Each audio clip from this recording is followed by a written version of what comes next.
जिसे देख माया का फेस सर्द हो जाता है। इस वक्त उसका फेस गुस्से से कांप रहा था, जिसे देख ऋषिका की स्माइल एकदम से गायब हो जाती है और वो अभी कुछ करती उससे पहले ही पूरे रूम में एक चटाक की आवाज गूंज जाती है। वही ऋषिका का फेस एक तरफ झुका हुआ था और उसका एक हाथ अपने गाल पर और दूसरा बेबी बम्प पर था। उसकी दोनों आंखें बंद थी। वही माया का एक हाथ ऋषिका के गाल पर था। उसने बिना सोचे समझे खींच के एक थप्पड़ ऋषिका के गाल पर मार दिया था। माया हैरानी से कभी अपने हाथ को देखता तो कभी ऋषिका को, जिसकी आंखें अभी भी बंद थी। माया जल्दी से अपना हाथ नीचे कर ऋषिका के पास आ उसके कंधे पर जैसे ही हाथ रखता है तभी ऋषिका अपनी आंखें खोल फेस ऊपर कर लाल आंखें से उसे देखती है और वो अभी कुछ समझ पाता उससे पहले एक बार फिर पूरे रूम में चटाक की आवाज गूंज जाती है। इस बार माया का फेस एक तरफ झुका हुआ था और उसके गाल पर ऋषिका की उंगलियों के निशान छपे हुए थे। उसके दोनों हाथ नीचे थे जिनकी अभी मुठ्ठियां कसी हुई थी, जिन्हें देख साफ जाहिर था कि वो अभी खुद के गुस्से को कंट्रोल कर रहा है। वहीं ऋषिका लाल आंखों से कुछ पल उसके चेहरे को देखती और फिर गुस्से से बेड पर से खड़ी हो रूम से बाहर की तरफ चली जाती है। माया, जिसकी आंखें अभी बंद थी, डोर ओपन होने की आवाज सुन आंखें खोल फेस ऊपर कर सामने देखता है जहां अब ऋषिका नहीं थी। जिसे देख वो भी जल्दी से बेड पर से खड़ा हो रूम से बाहर आ चारों तरफ देखता है जहां ऋषिका रोते हुए मेन डोर की तरफ जा रही थी। जिसे देख वो जल्दी से स्टेयर की तरफ जाते हुए तेज आवाज में बोला, स्टॉप ऋषिका। मैंने कहा रुको ऋषिका। बोलते हुए माया जल्दी जल्दी स्टेयर उतर रहा था। माया की बात सुनकर ऋषिका के कदम रुकने की जगह और तेज हो जाते हैं वो और मेन डोर से निकल बाहर सड़क पर चलने लगी थी। इस वक्त ऋषिका का एक हाथ अपनी कमर पर और दूसरा बेबी बम पर था और उसकी आंखों से लगातार आंसू बह रहे थे। वहीं बाहर का मौसम आज बिल्कुल भी अच्छा नहीं था। माया का ये विला सुनसान एरिया में था, इसलिए उसने यहाँ कोई भी गार्ड नहीं रखे थे। इसलिए ऋषिका आसानी से विला से बाहर निकल गई थी। गहरी काली रात और चलती तेज हवाएं जो अपना रुख बदल रही थी। आसमान में बादलों की घड़घड़ाहट और तेज चमकती बिजली जो वहां के मौसम को और डरावना बना रही थी। माया तेज कदमों से ऋषिका के पीछे आ रहा था पर अभी भी वो उससे कुछ दूर था। माया ऋषिका को देखते हुए तेज आवाज में बोला, ऋषिका पागल मत बनो, रुक जाओ, तुम्हारा इस हालत में ऐसे बाहर निकलना सेफ नहीं है, प्लीज ऋषिका रुक जाओ। बोलते हुए माया ऋषिका के पीछे तेज कदमों से चल रहा था। वहीं दूसरी तरफ माया के विला के मेन डोर के पीछे से एक आदमी जिसने अपने पूरे मुंह को कवर किया हुआ था वो बाहर निकल अजीब सी हंसी हंसने लगा था। कुछ देर हंसने के बाद वो चुप हो अपना फोन निकाल किसी को कॉल करता है। 2-3 रिंग जाने के बाद दूसरी तरफ से कॉल पिक होता है। कॉल पिक होते ही वो आदमी जल्दी से बोलता है, मेरी बात ध्यान से सुनो, वो लड़की घर से बाहर निकल सड़क पर चल रही है, इसलिए तुम जल्दी से आ जाओ और उसका काम खत्म करो। आज अच्छा मौका हाथ लगा है, इसे हमें नहीं गंवाना है। उस लड़की को मारते ही हम मैम से मुंह मांगी रकम लेकर यहाँ से निकल जाएंगे और फिर ऐश की जिंदगी जिएंगे। बोलकर वो जोर से हंसने लगा था। वही फोन में से भी किसी के जोर से हंसने की आवाज आ रही थी। तुम मत करो, आज उस लड़की का काम तमाम करके ही रहेंगे। दूसरी तरफ से ऑन कॉल आवाज आती है और फिर कॉल कट हो जाता है।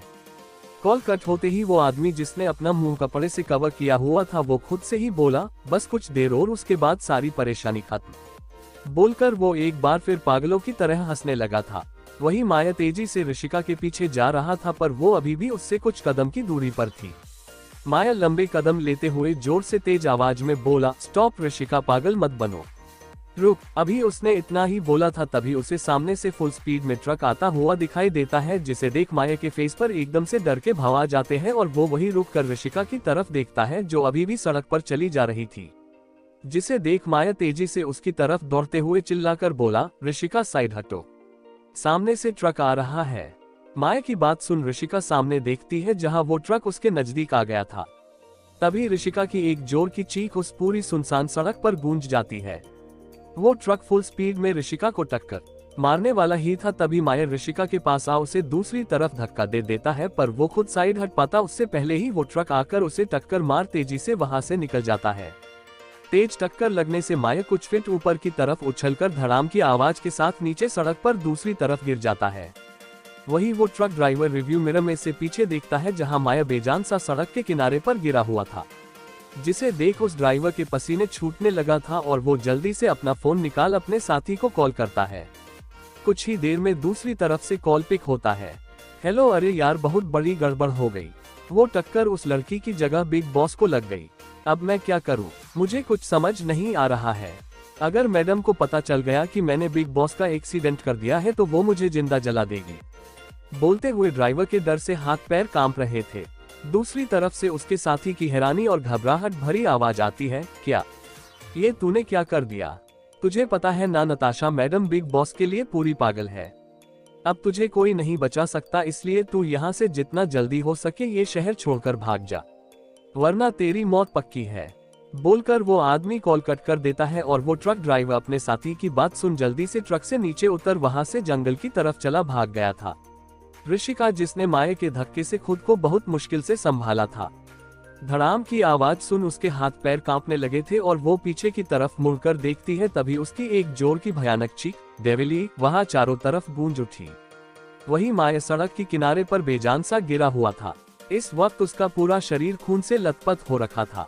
उसके सर से खून बहकर नीचे जमीन को गीला कर रहा था। ऋषिका जल्दी से खुद को संभाल माया के पास आती है। इस वक्त ऋषिका के हाथ पैर बुरी तरह कांप रहे थे और वो माया के पास खड़ी आंसू भरी आंखों से उसे देख रही थी। ऋषिका माया के पास नीचे बैठ उसका सर अपनी गोद में रख रोते हुए बोली, डे डेविल अपनी आंखें खोलो डे डेविल प्लीज। बोलते हुए ऋषिका माया का गाल थपथपा रही थी।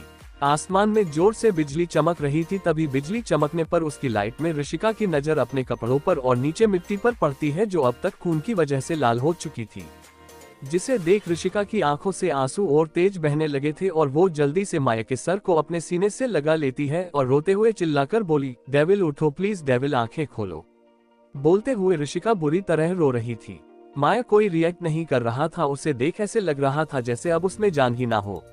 ऋषिका माया का सर अपनी गोद में रख जल्दी से अपने गले में पहना हुआ दुपट्टा निकाल उसके सर पर बांधते हुए बोली, कुछ नहीं होगा डेविल, आपको प्लीज एक बार आंखें खोलिए प्लीज। बोलते हुए ऋषिका की जुबान लड़खड़ा रही थी। ऋषिका अपने आसपास देखते हुए बोली, मुझे जल्द से जल्द डेविल को हॉस्पिटल लेकर जाना होगा पर कैसे? यहाँ आसपास तो कोई भी नहीं है। बोलते हुए उसकी आंखों के आंसू माया के फेस पर गिर रहे थे। तभी ऋषिका की नजर दूर से दिख रहे माया के विला पर पड़ती है। ऋषिका एक नजर माया को देखती है और फिर उसका सर अपनी गोद से नीचे रख उसके माथे पर किसकर बोली, डे डेविल आपको कुछ न नहीं होगा, मैं बस अभी आई। हाँ हम अभी हॉस्पिटल चले गए, मैं आपको कुछ नहीं होने दूंगी। बोलकर ऋषिका वहां से उठ विला की तरफ चली गई थी। ऋषिका विला पहुंच ऊपर रूम में से अपना फोन लेकर आती है और फिर पार्किंग एरिया में कार के पास उसमें बैठ कार स्टार्ट कर वहां से निकल जाती है। 5 मिनट बाद ऋषिका अपनी कार माया के पास आकर रोकती है और फिर जल्दी से कार से नीचे उतर माया के पास जा उसे देखने लगी थी और फिर नीचे झुक उसे उठाने की कोशिश करती है, पर माया अभी भी कोई रिएक्ट नहीं कर रहा था, जिसे देख ऋषिका का रोना और तेज हो गया। ऋषिका एक हाथ से अपने आंसू साफ कर माया को उठाने के लिए नीचे झुकती है, पर तभी उसकी एक चीख निकल जाती है और वो अपने दोनों हाथ बेबी बम पर रख आंखें कस के बंद कर लेती है। ऋषिका को पहले ही अपने पेट में थोड़ा पेन फील हो रहा था, पर उसे माया के आगे अपना दर्द दिखाई ही नहीं दिया। लेकिन अब उसे अपने पेट में जोर से पेन होने लगा था जो ऋषिका के बर्दाश्त के बाहर था। ऋषिका अपने दोनों हाथ पेट पर कस रोते हुए बोली, आह ये इतना पेन क्यों हो रहा है? बोलते हुए उसके फेस पर उसका दर्द साफ दिखाई दे रहा था। कुछ पल बाद ऋषिका अपनी आंखें खोलती है। इस वक्त उसकी आंखें एकदम लाल हो रखी थी, जिन्हें देख साफ पता चल रहा था कि वो अभी बहुत मुश्किल से दर्द बर्दाश्त कर रही है। ऋषिका अपने दर्द को इग्नोर कर नीचे झुक माया की दोनों बाजू पकड़ उसे जैसे तैसे कर कार के पास ला उसमें बैठाती है। ये सब करते हुए उसकी खुद की हालत एकदम खराब हो चुकी थी, पर उसे अभी सिर्फ माया दिखाई दे रहा था जिसे किसी भी हालत में उसे हॉस्पिटल तक पहुंचाना था। ऋषिका जल्दी से डोर बंद कर खुद ड्राइविंग सीट पर बैठ कार स्टार्ट कर फुल स्पीड में चलाने लगी थी। ऋषिका एक नजर बैक सीट पर माया को देख अपने पास पड़ा फोन उठा किसी को कॉल करती है। थोड़ी देर रिंग जाने के बाद दूसरी तरफ से कॉल पिक होता है। ऋषिका ऑन कॉल रोते हुए बोली, प्लीज दादू जल्दी से हेल्थ केयर हॉस्पिटल आ जाए। बोलकर वो बिना दूसरी तरफ की बात सुने कॉल कट कर फोन को शीट पर फेंक दोनों हाथों से ड्राइव करने लगी थी। वही प्रारंभ हैरानी से अपने फोन को देखते हुए बोले, किसे क्या हुआ है? वे दोनों ठीक तो होंगे और ऋषिका बेटा रो क्यों रही थी? सब कुछ ठीक तो होगा। बोलते हुए वे जल्दी से राठौर मेंशन से बाहर पार्किंग एरिया की तरफ चले गए थे। आप लोग वीडियो तो देखते हो पर चैनल को सब्सक्राइब नहीं करते तो प्लीज यार मेरे इस चैनल को सपोर्ट करें, सब्सक्राइब करें और वीडियो को लाइक शेयर और कमेंट जरूर करें।